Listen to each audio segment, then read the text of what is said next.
Olá, tudo bem com vocês? Essa é a segunda parte da primeira aula do módulo de disciplinas espirituais. Eu quero fazer um resumo com vocês primeiro e depois a gente avança para concluir essa aula. E aí na segunda semana a gente começa então com as disciplinas interiores. Tá? Então, um resumo do que a gente viu até agora para a gente poder dar prosseguimento. Nós vivemos uma carência de profundidade. E as disciplinas espirituais são então um caminho para a gente aprofundar a nossa vida com Deus e também um caminho para a nossa liberdade. Ao contrário do que pode parecer, a disciplina não é uma prisão, ela é um caminho para nos levar à liberdade. Elas nos libertam do pior carrasco que existe, nós mesmos. As disciplinas também, a gente viu, são para pessoas comuns em relacionamentos comuns. Você não precisa ser alguém especial para viver as disciplinas espirituais. Outra coisa que a gente viu é que as disciplinas não são difíceis e elas são para pessoas iniciantes. Você não precisa ter grandes conhecimentos teológicos ou uma longa carreira cristã para começar a praticar as disciplinas espirituais. Vimos também que a disciplina espiritual é a ponte que separa quem eu sou de quem eu preciso me tornar em Deus. O objetivo delas é a transformação humana, nosso crescimento espiritual, até que sejamos como Jesus, não de forma exterior apenas, mas de dentro para fora de forma natural. Precisamos fazer o que é certo, no momento certo, pelos motivos certos e com o coração certo. E por fim, nós vemos que Deus estabeleceu as disciplinas espirituais como forma de nos conduzir numa situação em que Ele possa nos abençoar. A gente vai ver agora alguns aspectos um pouco negativos em relação às disciplinas espirituais, ou maus usos das disciplinas. Então, a primeira coisa que a gente vai falar é o caminho da morte, transformando as disciplinas espirituais em leis. A disciplina espiritual ela pretende nos fazer bem, né? E elas têm a intenção de trazer a abundância de Deus para a nossa vida, o caminho para a liberdade, como a gente viu. No entanto, é possível que a gente transforme isso que é positivo em algo negativo, um conjunto de leis a serem seguidas. E as disciplinas presas à lei, elas vão gerar morte e não vida na gente. As disciplinas presas à lei vão se manifestar apenas na exterioridade, naquilo que os fariseus faziam, não naquilo que um cristão verdadeiro deve viver. Também a gente vai ver que uma disciplina presa a leis, elas se transformam em ferramentas de manipulação e de controle. Então eu fico medindo as pessoas de acordo com uma régua que indica se ela cumpre ou não determinada disciplina ou se ela pratica ou não determinada disciplina espiritual. E esse não é o objetivo das disciplinas espirituais. Elas acabam resultando em orgulho por aqueles que praticam ou pensam que praticam ou praticam exteriormente e como ferramenta de medo para aqueles que falham eventualmente na disciplina, se é que a gente pode falar isso. Então a gente precisa entender que as disciplinas não existem para que a gente gerencie o nosso semelhante.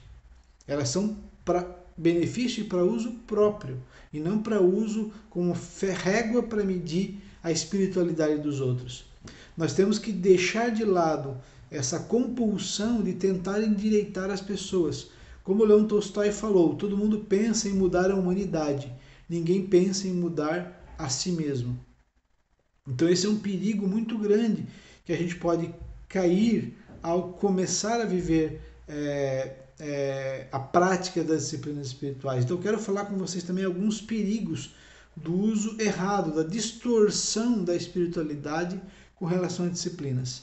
Para isso a gente vai seguir, você pode acompanhar na Bíblia, ler esse texto e identificar esses pontos, são 5 pontos que a gente vai ver aqui. Eu queria que você tentasse encontrar em Mateus 23 esses 3 pontos, que você marcasse lá e que isso ficasse como uma tarefa também para você. Identificar assim, olha, o item 1 aqui está nesse trecho onde Jesus fala isso. Tá? Então fica como tarefa, depois eu posso colocar isso por escrito para vocês. Então, o primeiro perigo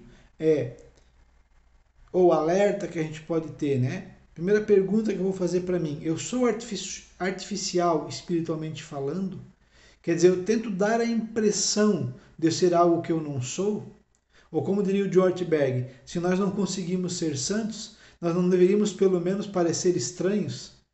Né? O crente às vezes tem essa coisa de parecer esquisito, de ser esquisito, para tentar passar uma aura de espiritualidade. Isso não é o que Jesus veio fazer e não é isso que nós devemos viver. Ou tentar colocar Jesus em tudo, né? Ou ter um linguajar, um modo espiritual em tudo. O George Berg fala que talvez em alguns momentos a coisa mais espiritual a fazer seja tirar um cochilo. Se você está muito cansado, se você está muito esgotado, se você está se esforçando demais, talvez descansar seja a coisa mais espiritual a fazer. Então, é nesse aspecto que a gente deve pensar que se a disciplina espiritual ela nos leva a um lugar, ela é como um remédio, ela é como um treinamento, ela é como um tratamento e ela precisa ser usada de acordo com o diagnóstico que eu tenho. Outra coisa, outra pergunta. Eu estou me tornando crítico, exclusivista ou orgulhoso demais? Na medida em que eu vou caminhando no meu crescimento espiritual, há um perigo muito grande de me tornar orgulhoso. Eu venço alguma barreira, eu venço na leitura bíblica diária, eu venço no devocional, eu venço no jejum, e eu começo a usar isso como uma forma de orgulho. Então é muito perigoso isso. Tem até um desenho, no desenho dos Simpsons tem aquele casal, né, aquela família que é vizinha deles e que eles são crentes. E lá no desenho tem um momento que os Simpsons perguntam para ele, onde vocês estavam? E eles falam, nós estávamos em um acampamento cristão, queríamos aprender a ser mais críticos. Embora seja uma piada, isso tem um fundo de verdade, né? Será que não é essa a impressão que nós passamos para as pessoas? Que nós queremos ser cada vez mais críticos, que nós queremos melhorar apenas para poder colocar a régua mais alta e condenar mais ainda as pessoas? Não é esse o objetivo das disciplinas espirituais. Ok?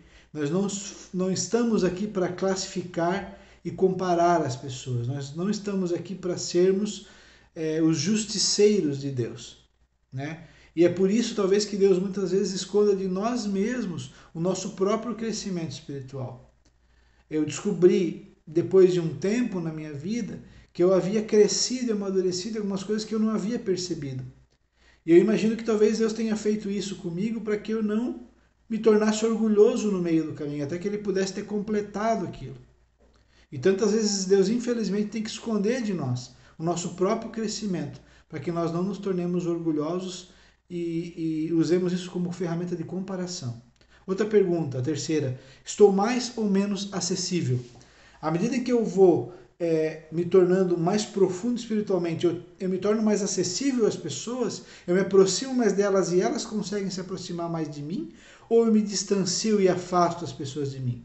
Vejam, Jesus, ele era o nosso modelo, ele é o nosso modelo, ele era um grande mestre, um grande rabi, e ele aproximava as pessoas tinham interesse em chegar perto dele. Desde a prostituta, as crianças, os publicanos, ele atraía as pessoas para perto dele. Como é que nós estamos hoje? Nós estamos aproximando ou afastando as pessoas de nós? Uma outra pergunta, eu estou ficando cansado de buscar crescimento espiritual? Quer dizer, essa caminhada me cansa, ela me esgota? Ou ela me renova e me reforça? A verdadeira espiritualidade não pode ser cansativa. Jesus falou que o fardo dele era leve, era suave.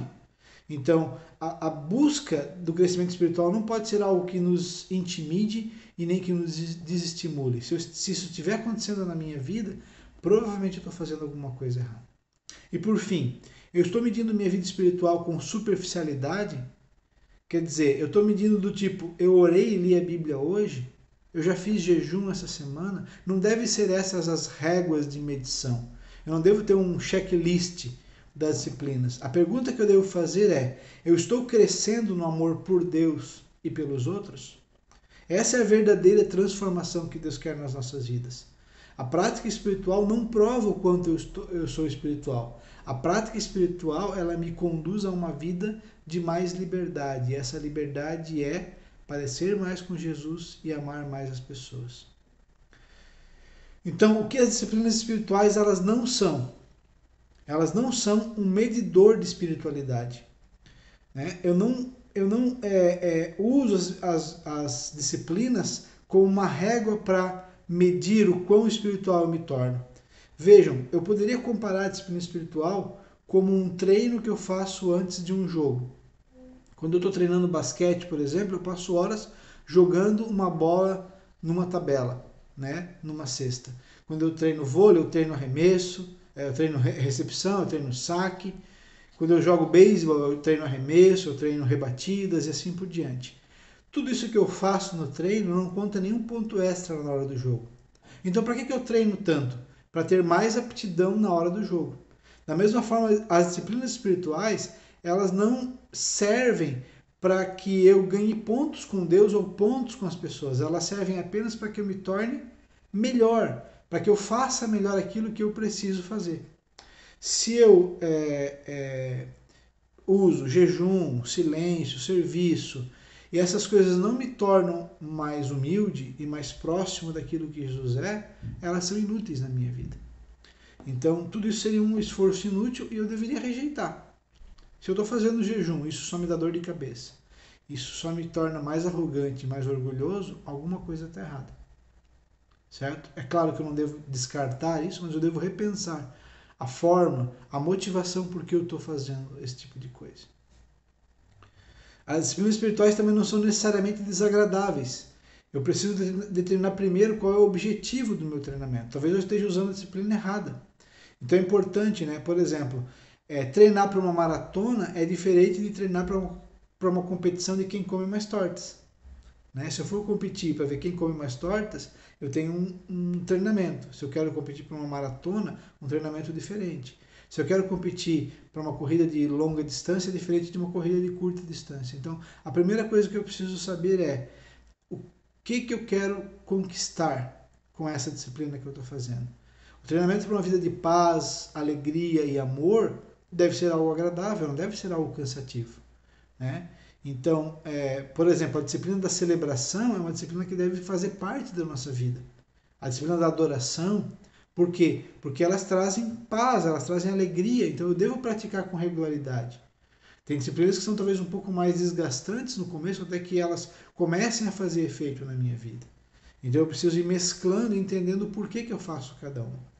Em terceiro lugar, as disciplinas espirituais não são um modo de fazer por merecer o favor de Deus. Eu não faço, né, não são um meio de me esforçar para ser bom o suficiente a ponto de ser considerado digno de receber o perdão ou o favor divino. As disciplinas espirituais não são uma barganha que eu faço com Deus. Não são uma forma de atrair a atenção de Deus. As disciplinas espirituais não são nada disso. Elas não são uma forma de obter créditos com Deus. Nem para mostrar para Deus o quão profundo é meu compromisso com Ele. Deus conhece o meu coração. Não são essas tentativas que vão trazer o favor de Deus para a minha vida.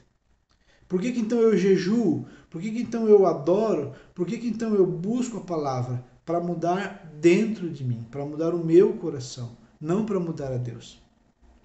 Então as disciplinas só existem para meu benefício, não para o benefício de Deus.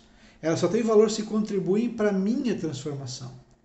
Por isso, as disciplinas às vezes são chamadas de meios da graça, meios de caminhar e viver na graça de Deus. E por fim, eu quero comentar com vocês quais são as disciplinas espirituais mais importantes para mim, para você.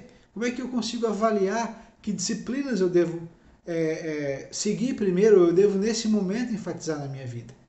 Então, primeiro é importante observar que o tratamento depende do diagnóstico feito. Se eu vou no médico, primeiro ele faz uma bateria de exames, ele me analisa, então ele vai dar a dieta, ele vai dar o tratamento, o remédio necessário. Então, no caso das disciplinas espirituais, tudo vai depender daquilo que você precisa para desenvolver na sua vida. E é importante observar o seguinte, em termos de pecados nas nossas vidas, a gente pode classificar em dois tipos, pecados de omissão e pecados de comissão. Os pecados de omissão são quando não fazemos o que deveríamos fazer. E os pecados de comissão são quando fazemos o que não deveríamos fazer. Então, aí eu posso encaixar as disciplinas espirituais numa outra classificação. Né? As disciplinas também vão ser de dois tipos. Disciplinas de engajamento e disciplinas de abstinência. As de engajamento é quando eu faço algo de propósito. Por exemplo, adoração, estudo e serviço. E as disciplinas de abstinência são quando eu deixo de fazer coisa, eu me abstenho de alguma coisa. Por exemplo, o jejum, ou a solitude, quando eu fico só, ou a disciplina de silêncio, quando eu me calo. Então, sabendo que eu tenho esses tipos de pecados e esses tipos de disciplinas, eu posso encaixar. Se eu luto contra um pecado de comissão, quando eu faço algo, uma prática de abstinência pode me ajudar. Por exemplo, se eu tenho um pecado de vanglória, de orgulho, a disciplina do silêncio e da solitude, elas podem me ajudar. E aí eu não deveria ficar contando para todo mundo que eu estou fazendo isso, né? Que senão daí já perde um pouco o sentido, né? Se eu tenho dificuldades, por outro lado, de praticar algo, uma disciplina de engajamento pode ser mais útil para mim. Então, por exemplo, se eu tenho dificuldade de amar as pessoas, a disciplina do serviço pode me ajudar a exercitar esses músculos. Se eu tenho problemas com falta de alegria, a disciplina da adoração precisa ser desenvolvida na minha vida. Então tudo vai depender de uma análise que você pode fazer diante de Deus ou com o teu discipulador, com alguém em quem você confia, para analisar, né, quais são as suas maiores dificuldades. Então aí fica uma tarefa para vocês fazerem durante a semana. Orar, buscar em Deus, conversar com o seu cônjuge, com o seu melhor amigo, com o seu discipulador, seria o ideal, né, e juntos buscar que coisas você precisa buscar na sua vida. Onde você tem falhado? Você tem falhado por fazer coisas que não deveria fazer? Ou você tem falhado por deixar de fazer coisas que você deveria fazer? E a partir daí você pode construir uma tabela disso, e à medida que você for conhecendo as disciplinas, você pode ir encontrando a disciplina que se encaixa na sua falha. E então a prática dessa disciplina, ela vai fazer sentido na sua vida, porque ela vai trazer resultado nessa área da sua vida. Com isso a gente fecha essa primeira parte. Eu gostaria de ouvir também de vocês feedback com relação a essa aula, críticas, sugestões, o que vocês acharam das aulas, como a gente pode melhorar essas aulas daqui para frente, que vocês façam essas tarefas e que vocês venham animados para a próxima aula, quando a gente então começa a falar das disciplinas interiores. Nós vamos falar da disciplina da meditação, da oração, do jejum e do estudo. Então, até a próxima aula.